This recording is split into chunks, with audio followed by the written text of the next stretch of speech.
Cristiano Ronaldo's Portugal is off to a flying start. And so is the Brazil. The mighty Brazil was producing that kind of relentless attack on Serbia. And to be honest, Serbia was really lucky to escape while just conceding 2 goals, because the kind of attacking threat that this Brazil team was producing even on their bad day, and also the luxury they have got off the bench with the likes of Gabriel Martinelli, Gabriel Jesus and Rodrigo in place of Neymar, Vinicius Jr. and Richarlison.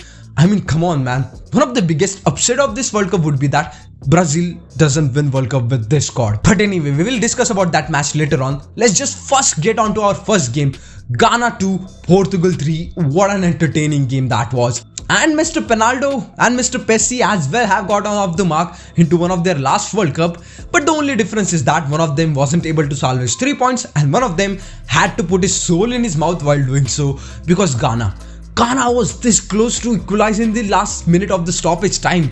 And you know, I was just wondering what goalkeeper was thinking. Like, he didn't had any idea of Inaki Williams. And to be honest, like man, it was really bad. Like, Inaki Williams just slipped at a very wrong time, because if he had got everything right, it would have been some crazy ending to that thrilling second half. But anyway, overall I think Portugal was really lucky that they escaped with those 3 points. And of course, I'm talking about that penalty incident. Because you know, I know that wasn't a penalty in any world, but you know, it was a referee's last decision. But the only thing that hurts is that VAR didn't intervene. And we just came back to same question, like why VAR is present over there. Like, is it to make the refereeing easy or is it to make it more complicated? But anyway, Cristiano Ronaldo got that penalty and he did make sure that he creates history with that, because he became the only player to score in 5 different FIFA World Cups. Wow. That is interesting fact. That is interesting achievement, because still at the age of 38, he's breaking this kind of records. That's itself an incredible thing. And along with this record, he also break the record of the most man of the match awards in the FIFA World Cup itself. He has got 7 man of the match awards till now. Again, like, it's incredible to see, to be honest. Like, come on man. After all that Man United drama, it's great to see a player like Cristiano Ronaldo back in the game. Anyway, this Cristiano Ronaldo's goal actually changed the whole game, because Ghana now started pushing higher up on the pitch and started testing Portugal's defense. And once they started testing that defense, it's pretty safe to say that Portugal's defense looked very shit, because Cancelo cannot defend 1v1. The lack of communication between the centre backs and the full back was crystal clear. And also their midfield, like when Ghana started outnumbering Portugal's midfield, like Portugal literally looked sometimes clueless. But the only thing that helped Portugal into the second half was the changes that they made, not in terms of substitutions, in terms of positioning. Because in the first half, Bruno Fernandes was acquiring the right half space and drifting out wide. And you know, in that position, I think Bruno Fernandes wasn't able to create anything out of it. But in second half, Bruno started acquiring that number 10 position more into the central areas, and as Ghana was pushing higher up on the pitch, Portugal started getting a lot of good counter-attacking chances, and Fernandes being in the middle, he was kind of controlling the counter-attacking chances, same as he do with the Manchester United. And to be honest, it literally had that Manchester United glimpse in this Portugal squad, because both of the open play goals came through the counter-attacks, but especially that third goal from Rafael Leao, the timing of pass from Bruno Fernandes was absolutely pinpoint perfect. And also in this game, the starting 11 of Portugal was little bit disappointing, to be honest, because not taking Rafael Leao into the starting 11 is itself a big crime. Not this, we are talking about real football player. Yeah, this is the real one. The kind of form he's in, I think it started, to be honest. And also like in wide areas in the first half, Portugal literally looked dull. The only thing that they were putting is just to put balls inside the box and find Ronaldo. I think if you put Rafael Leao, he could at least create some kind of chaos onto that left flank and at least attract some players towards him, and this will allow Portugal to open up that low block. I think against Uruguay or any other team who plays with low block, Rafael Leao should start.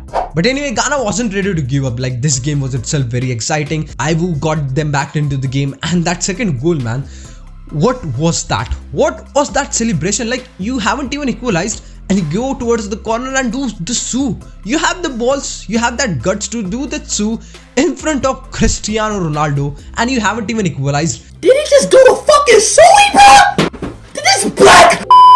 That is next level shithousery. Next level shithousery. Like, crazy thing, man. I don't know what he was thinking. But anyway, afterwards, the only chance Ghana had, the only best clear chance that Ghana have was in the last minute of the stoppage time when Inaki Williams surprised Portugal's goalkeeper. But the only thing is that he slipped. He slipped, man. He should have got everything right. He should have got that right. Like, That would have been some ending to this crazy second half. But anyway, Portugal now are on the top of the group, and this group H in the group of death. And talking about this group H, where the game between Uruguay versus South Korea, and dude, what the heck is Uruguay playing? Like, I thought they are one of the major dark horses of this World Cup, but the way they played yesterday was so dull. I mean, like, no creativity at all, only running here and there and making tackles. Like, and the only guy who was kind of trying to do something was Fede Valverde, and that's why if they keep playing like this, I don't know, man, if they would able to qualify even for the round of 16, because Ghana, the way they played today, I think they have a lot of attacking talent like Kudus, I think Mohamed Kudus, IOB. They have a lot of great players, to be honest. And that's why for me right now, only for right now, Portugal and Ghana are the two teams that I think will finish on the top of the group. Anyway, moving on to our next game, which was between Brazil and Serbia, and Brazil turned on their beast mode. And it's pretty safe to say that Serbia was really lucky that they only conceded 2 goals. But still, I think in the first half, you had to give credit to Serbia because they denied this mighty Brazilian side. But still, I think in first half, Brazil looked very chaotic. Like with the double pivot of Casemiro and Lucas Paqueta, I think there was no one to, control the tempo of the game. And that's why with this double pivot, is like literally questioning. I think Bruno Guimaraes as a player, I think he's far more suited for that role because he can defend as well as attack, and already he's one of the best midfield in the Premier League. And also with Lucas Paqueta, who acquires that right half space and stays near the backline, this allows, this provides a lot of workload on Neymar to drop deep and carry the ball forward. But with Bruno Guimaraes or even with the Fred, I think in the second half when Fred came on, Neymar started positioning him near to that back line, and that's where he was getting very lethal. And that's when 2 goals he had a very important part to play. And for the second goal as well, which was a banger by Richarlison, my god, man. Like that bicycle kick in that kind of situation, especially into the World Cup, without any doubt, it's a goal of tournament for me so far. Just look at it, how good was it? Like you can just watch it all day long. But still on the other side, Serbia never looked like they are gonna cause some threat.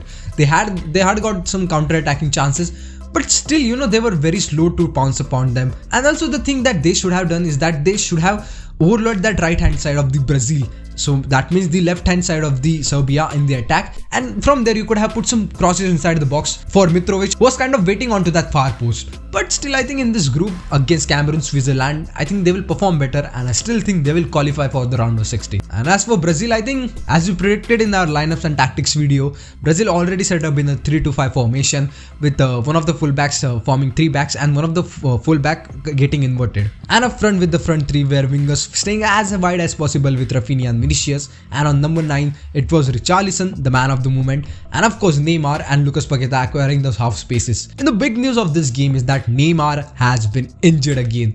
Man, like Neymar is very unlucky when it comes to big tournaments, and this injury indeed looks very serious because it's an ankle injury. It's gonna be 99%, it's gonna be his last World Cup. And of course a player like Neymar, who is one of the 3rd best player in our generation, without any doubt. Even the people hate this opinion, but it is what it is, man. He is one of the 3rd best player in our generation, and that's why if he missed this tournament, then it would be really harsh for him, and also it would take that fun away from the World Cup.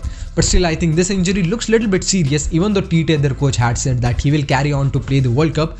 But still, I do hope he recovers fast. So anyway, that's it for today, guys. Thanks for watching the video, and also do let me know your thoughts about this video, and also who do you think who has been the best team so far. Like for me, the favorites has been of course Brazil, Spain and England, but I'm very excited to know about your thoughts. Do let me know it all in the comments down below, and as usual, I'll meet you soon with another new video. Until that time, just enjoy the game.